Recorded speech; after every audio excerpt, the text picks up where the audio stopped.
Assalamu alaikum students. Welcome to the YouTube channel Be Chemist. I hope you all will be very fine listening and staying home very safe. Well, students, the topic for today is from the chemistry 9, the unit number 1 fundamentals of chemistry, and the exact topic is mixture. Last week में हम लोगों ने जो discuss किया था compound. Before starting this, last week में जब हम लोग कंपाउंड्स डिस्कस कर रहे थे तो कमेंट में किसी एक स्टूडेंट ने वैलेंसी के हवाले से जो है क्वेश्चनिंग की थी. तो after the completion of this topic I must give some clues regarding valency, so take it easy. So आज हम लोग जो स्टडी करेंगे वो है मिक्सचर. मैं थोड़ा सा अगर प्रीवियस को ओवरव्यू दूं तो वो ये था कि कंपाउंड एक ऐसे सब्सटेंस होती है जो कि दो एलिमेंट्स को मिक्स करने से बनती है chemically. Element plus elements will give us compound. अब जब हम लोग किसी एक एलिमेंट को किसी दूसरे एलिमेंट के साथ केमिकली कंबाइन करते हैं तो हमारे पास बना था compound, specifically in the fixed ratio. जैसे हम लोगों ने H2O को डिस्कस किया था जिसके अंदर हाइड्रोजन और ऑक्सीजन मिलते हैं तो हमारे पास बनता है वाटर. अगर हम इसको बैलेंस करते हैं तो वो ऐसे आता, बट अभी हम लोग बैलेंसिंग को छोड़ रहे हैं क्योंकि बैलेंसिंग जो है हमारा टॉपिक नहीं है. सो कंपाउंड के अंदर हम लोगों ने देखा था कि रेशो क्या आ रही थी. ये हाइड्रोजन की रेशो थी और ये ऑक्सीजन की. ऑक्सीजन का मॉलिक्यूलर मास था 16, 2 1s are और 16 2 8 टाइम्स 16. तो वाटर के दरमियान जो थी रेशियो आ रही है उसके कंपोनेंट्स के दरमियान 1:8. इट मींस के हाइड्रोजन और ऑक्सीजन को 1:8 के साथ कंबाइन करना पड़ेगा if they have to make the water. So अब कंपाउंड के लिए हम लोगों ने क्या चीज यूज की थी. When two elements combine chemically in a fixed ratio, उसको हम लोगों ने नाम दे दिया कंपाउंड. अगर मिक्सचर, मैंने क्या किया, दो एलिमेंट्स लिए या दो चीजें ली, उनको सिंपली मिक्स कर दिया, मेरे पास क्या बन जाएगा, mixture. Let me show you. See, I have a glass of water and putting some sand particles in it. मैंने क्या किया, मैंने कोई फिक्स रेशियो जो है वो नहीं देखी. जब मैंने कोई फिक्स रेशियो नहीं देखी तो मैंने क्या किया, रेत के पार्टिकल्स को मैंने पानी के ग्लास के अंदर जो है वो सिंपली मिक्स कर दिया. तो ये मेरे पास क्या आ गया, मिक्सचर. ठीक हो गया. तो मैं मिक्सचर को कैसे डिफाइन करूंगा,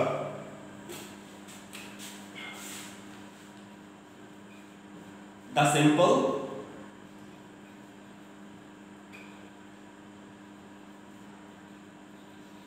mixing up of to substances. It means कि मैंने जब दो चीजों को एक दूसरे के अंदर बिना फिक्स रेशियो पे मिक्स कर दिया, वो चीज क्या कहलाएगी, मिक्सचर. ठीक हो गया. अब अगर देखा जाए तो दोबारा मैं प्रीवियस की तरफ जा रहा हूं. हाइड्रोजन क्या था, गैस. ऑक्सीजन क्या था, गैस. वाटर क्या आया, लिक्विड फॉर्म में. इट मींस के जो उसके कंपोनेंट थे हमारे कंपाउंड के, उन्होंने अपनी प्रॉपर्टीज को लूज कर दिया और नई प्रॉपर्टीज जो थी वो गेन कर ली. ऐसा ही है. लेकिन अगर मैं मिक्सचर की बात करूं, सो सी, मैंने भी क्या किया, मैंने एक ग्लास लिया. ग्लास के अंदर मेरे पास क्या था, वाटर. ऐसे ही है. वाटर के बाद मैंने इसके अंदर कुछ डाल दी. ये मेरे पास है सैंड पार्टिकल्स. तो सैंड पार्टिकल्स क्या होंगे, इसके अंदर जाके नीचे बैठ जाएंगे. अब सैंड पार्टिकल्स जो हैं वो उनकी फिजिकल स्टेट क्या है, सॉलिड. वाटर की जो फिजिकल स्टेट है वो क्या है, लिक्विड. सैंड पार्टिकल्स की फिजिकल स्टेट क्या है, सॉलिड. वाटर की क्या है, लिक्विड. जब मैंने मिक्सचर को देखा तो मुझे तो अंदर लिक्विड भी नजर आ रहा है और जो चीज मैंने ऐड की है उसके सॉलिड पार्टिकल्स भी नजर आ रहे हैं। इट मींस के मिक्सचर जो है वो उसके कंपोनेंट्स अपनी प्रॉपर्टीज को रिटेन करते हैं, नई प्रॉपर्टीज गेन नहीं करते। इट मींस के the components of a mixture retain their own properties।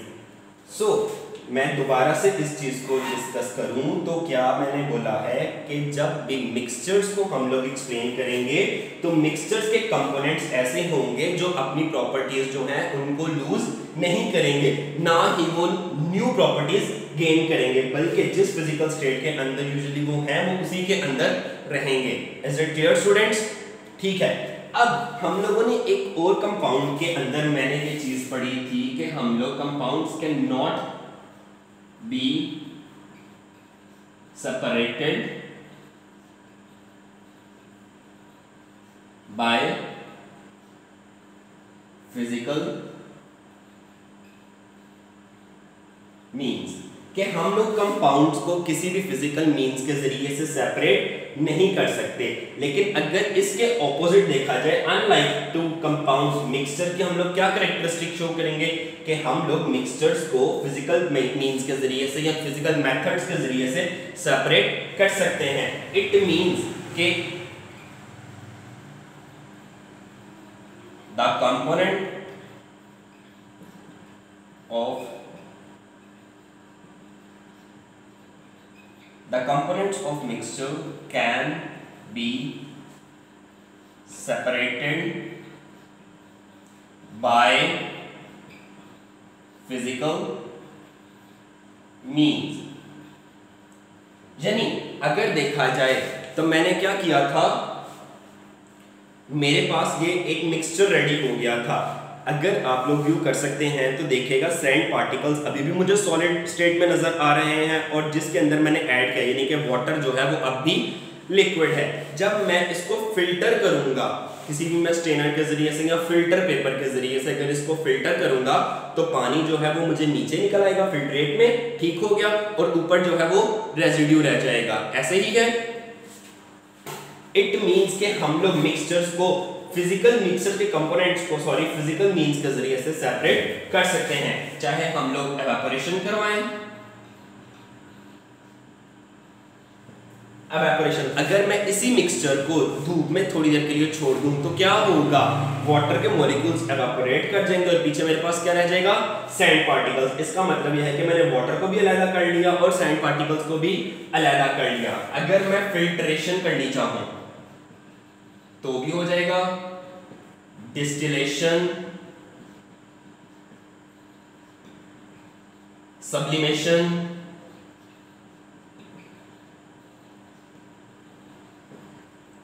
Crystallisation,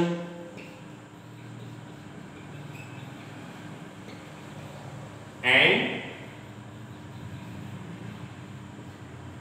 magnetisation. इसका मतलब यह है ये कुछ फिजिकल प्रोसेसेस हैं जिनके जरिए से हम लोग मिक्सचर के कंपोनेंट्स को सेपरेट कर सकते हैं। इट मींस कि मिक्सचर जो है देखा जाए तो वो कंपाउंड के टोटली ऑपोजिट है। अगर हम लोग कंपेयर भी करें, मैंने सबसे पहले किस तरह से कंपेयर किया उसको उसकी डेफिनेशन के अकॉर्डिंग। ये क्या था, इसके अंदर दो एलिमेंट्स को केमिकली कंबाइन किया जाता है। सिंपल, अगर हम फिजिकली दो चीजों को मिक्स कर रहे हैं तो हमारे पास बन जाएगा मिक्सचर, ठीक हो गया।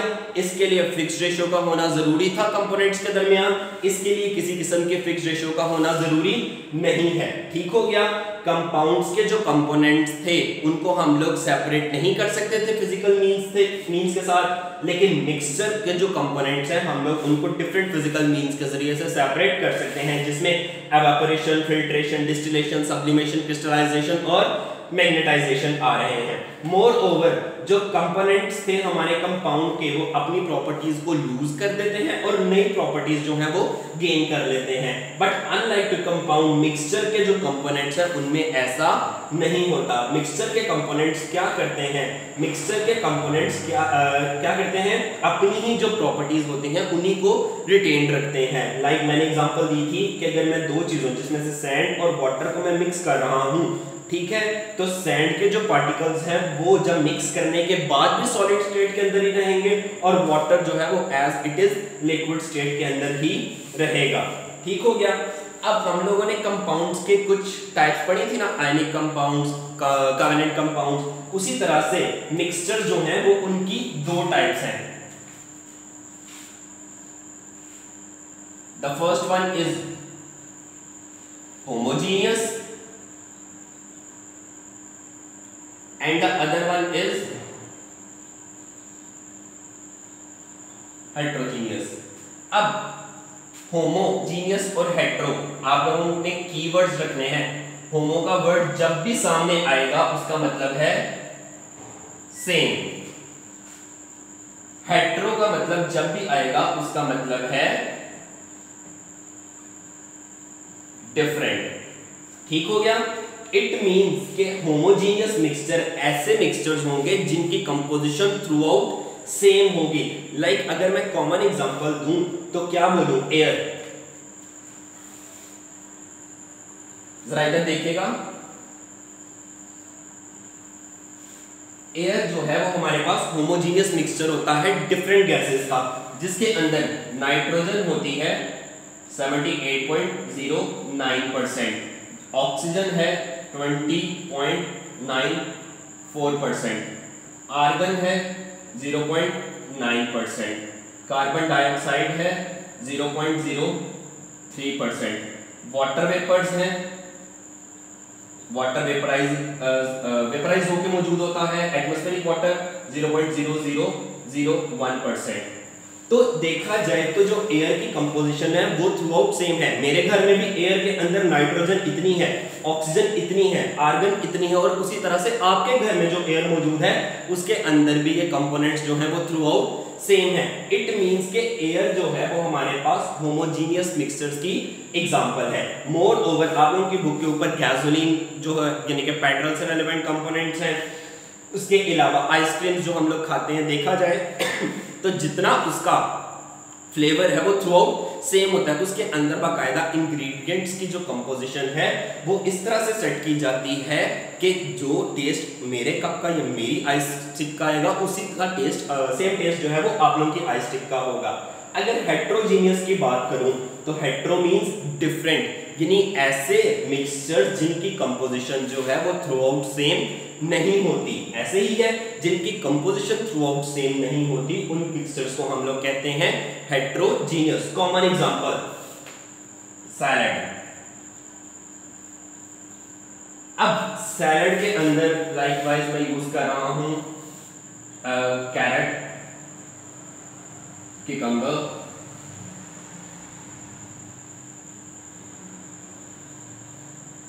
रेडिश,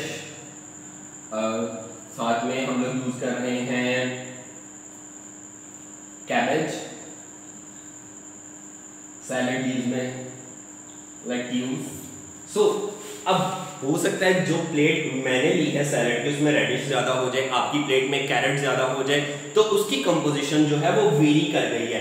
तो ऐसे मिक्सचर्स जिनकी कंपोजिशन जो है वो वेरिएबल हो जाए उन मिक्सचर्स को हम लोग कहते हैं हेट्रोजीनियस कंपोजिशन वाले मिक्सचर। ठीक हो गया। उन मिक्सचर की नेचर जो है वो होती है वेरिएबल और उन्हें नाम दिया जाता है हेट्रोजीनियस मिक्सचर्स। तो ये वेरी इंपॉर्टेंट शॉर्ट क्वेश्चन है, what is the difference between homogeneous mixtures and heterogeneous mixtures.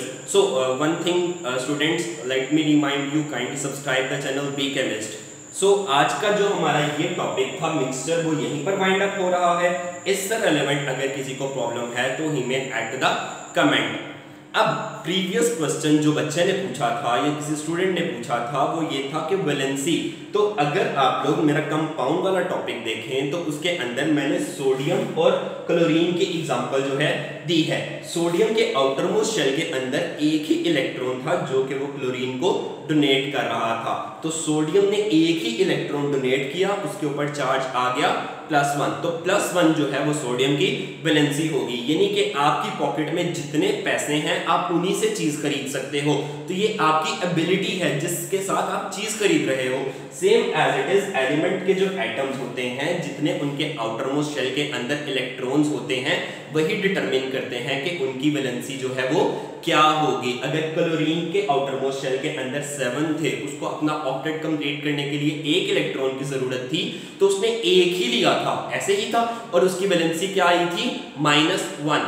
तो इसीलिए कहा जाता है कि वैलेंसी जो होती है वो बेसिकली कंबाइनिंग कैपेसिटी होती है किसी भी एटम की दूसरे एलिमेंट के साथ। अगर आपको 5 रुपए चाहिए, मेरी पॉकेट में है ही 5 रुपए, तो मैं आपको वही दे सकता हूं, मैं आपको 6 रुपए नहीं दे सकता। ऐसे ही है। तो हमारे एटम के जो आउटर मोस्ट शेल के अंदर इलेक्ट्रॉन्स होते हैं वही डिटरमिन करते हैं कि वैलेंसी जो है एटम की क्या होगी। So students, is it clear? Thank you so much students.